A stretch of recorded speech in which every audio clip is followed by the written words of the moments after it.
India news पर आपका बहुत बहुत स्वागत है। आपके साथ मैं हूं राकेश पांडे। सुपरस्टार राजेश खन्ना की मौत के करीब 2 साल बाद उनका बंगला आशीर्वाद विवादों में घिर चुका है।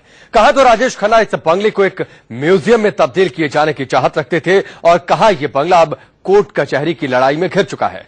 राजेश खन्ना के परिवार ने इस बंगले का सौदा कर दिया है तो खुद को राजेश खन्ना की करीबी बताने वाली अनीता अडवाणी इस सौदे के खिलाफ कोर्ट जाने की तैयारी में है।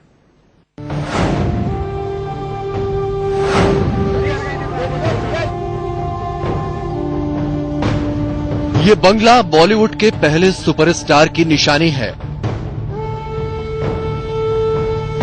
आशीर्वाद नाम का ये बंगला एक के बाद एक सुपरहिट फिल्म देने वाले राजेश खन्ना का आशियाना था।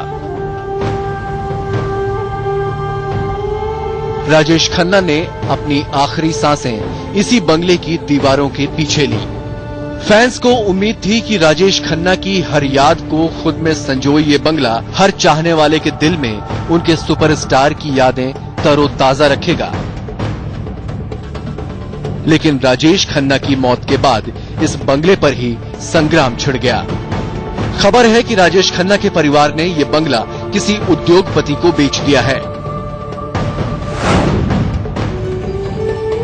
ये वही जगह जहां सुपरस्टार राजेश खन्ना रहा करते थे और अब हम आपको दिखाने जा रहे हैं उनका बंगला आशीर्वाद। ये वही बंगला है जहां पर उन्होंने अपना अंतिम समय भी बिताया था और बाद में जब उनकी मृत्यु हो गई थी उसके बाद उनकी जो संपत्ति थी वो उनकी बेटियों को चली गई थी और अब खबरें आ रही हैं कि उनके परिवार के सदस्यों ने इसे 95 करोड़ में किसी व्यवसायी को बेचने का वादा किया है।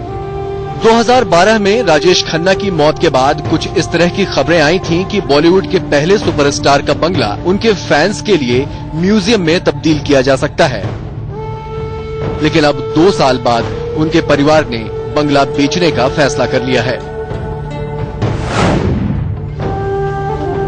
राजेश खन्ना ने अपने निधन से पहले ये इच्छा जाहिर की थी कि उनकी मौत के बाद उनके बंगले को म्यूजियम में तब्दील कर दिया जाए, लेकिन लगता है उनकी ये इच्छा अब अधूरी रह गई है।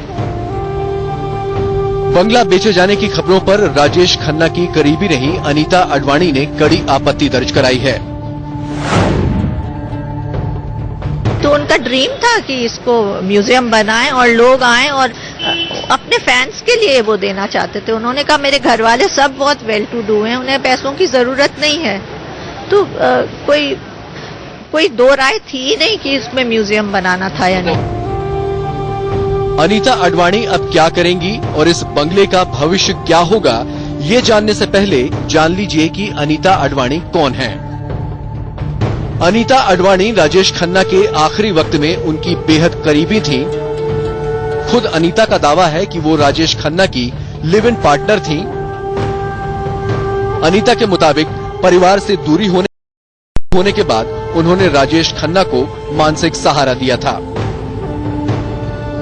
राजेश खन्ना की मौत के बाद अनीता अडवाणी ने उनकी संपत्ति पर भी दावा किया था। अनीता का कहना है कि वो इस बंगले की डील को कोर्ट में चुनौती देंगी। उनकी विल ही अंडर क्वेश्चन है, क्योंकि एक तो उसको प्रोबेट मिली है 29 डेज में, जो unheard of history of high court है। उसके लिए भी इंक्वायरी निकली हुई है। उसके बाद बिल की कॉपी मुझे नहीं दी जा रही है, जो एक पब्लिक डोमेन में है, कोई भी देख सकता है सिवाय मेरे। So why all these things, ये सब क्वेश्चंस उठ रहे हैं। खुद राजेश खन्ना ने भी नहीं सोचा होगा कि जिस बंगले की एक एक ईंट में उनकी यादें बसी होंगी वो किसी दिन ऐसे पचड़े में आ फंसेगा। Kunal Mishra, Mumbai, India news. तो काका के इस बंगले पर पूरा कलह क्या है वो आपने जाना। काका की एक झलक पाने को उनके फैंस जिस बंगले के बाहर दिन रात डेरा डाले रहते थे, वो बंगला काका की यादों को कोहिनूर बनाने के बजाय बवाल की जड़ बन चुका है। 90 करोड़ में यह बंगला बिक चुका है। लेकिन क्या आप जानते हैं कि खुद राजेश खन्ना ने यह बंगला कितने में खरीदा था? इस बंगले से जुड़ी कुछ और अहम बातें देखिए इस रिपोर्ट में।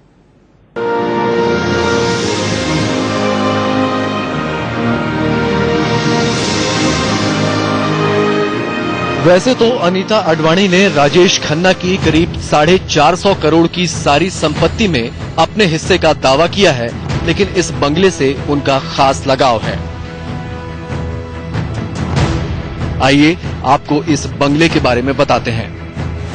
राजेश खन्ना का बंगला आशीर्वाद मुंबई के बांद्रा इलाके में करीब 603 वर्ग मीटर में बना है। 60 के दशक में राजेश खन्ना ने ये बंगला अभिनेता राजेंद्र कुमार से खरीदा था। उस वक्त राजेश खन्ना ने इसके लिए 3.5 लाख रुपए अदा किए थे। राजेंद्र कुमार ने बंगले का नाम डिम्पल रखा था। डिम्पल कपाड़िया से शादी होने के बाद राजेश खन्ना ने बंगले का नाम नहीं बदला। बाद में राजेंद्र कुमार के कहने पर काका ने बंगले का नाम आशीर्वाद रखा और 80 के दशक में बंगले का रिनोवेशन कराया। पत्नी डिम्पल से अलगाव के बाद राजेश खन्ना काफी दिनों तक इसी बंगले में अकेले रहे और फिर अनीता अडवाणी के मुताबिक आखिरी के 10 साल राजेश खन्ना उनके साथ लिव इन में रहे। 18 जुलाई 2012 को राजेश खन्ना की मौत के बाद ये प्रॉपर्टी उनकी बेटी ट्विंकल और रिंकी खन्ना के नाम हो गई और राजेश खन्ना की मौत के 1 महीने बाद ही उनकी इच्छा के मुताबिक बंगले का नाम बदलकर वरदान आशीर्वाद कर दिया गया।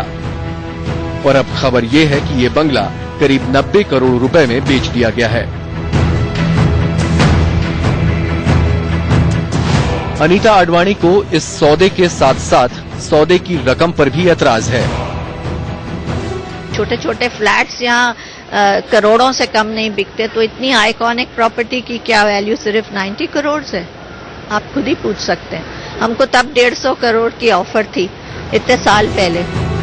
नियम के मुताबिक प्रॉपर्टी बेचे जाने के 14 दिनों तक थर्ड पार्टी दावा किया जा सकता है, जिसके लिए अनीता अपने वकीलों की सलाह ले रही हैं। अब कोर्ट में इस दावे का क्या हश्र होता है ये तो वक्त आने पर पता चलेगा, लेकिन अपने दिल के बेहद नजदीक बंगले के इस हश्र पर काका की आत्मा भी सुकून में नहीं होगी। अनीता अडवाणी जिनसे हम बात कर रहे थे, जो कि राजेश खन्ना की लिव इन पार्टनर थी, जो जिनसे राजेश खन्ना साहब खुद ही कहते थे कि इस घर को कभी बेचा ना जाए, बल्कि उनके फैंस के लिए इसे एक म्यूजियम के रूप में कन्वर्ट किया जाए। और आज वो इसकी कानूनी लड़ाई आगे लड़ेंगी। वो बिल्कुल पूरी कोशिश में कि इसे बेचा ना जाए और जो राजेश खन्ना साहब का सपना था वो जरूर पूरा करने की कोशिश करेंगी। वीडियो जर्नलिस्ट आशीष चावला के साथ कुणाल मिश्रा, इंडिया न्यूज मुंबई।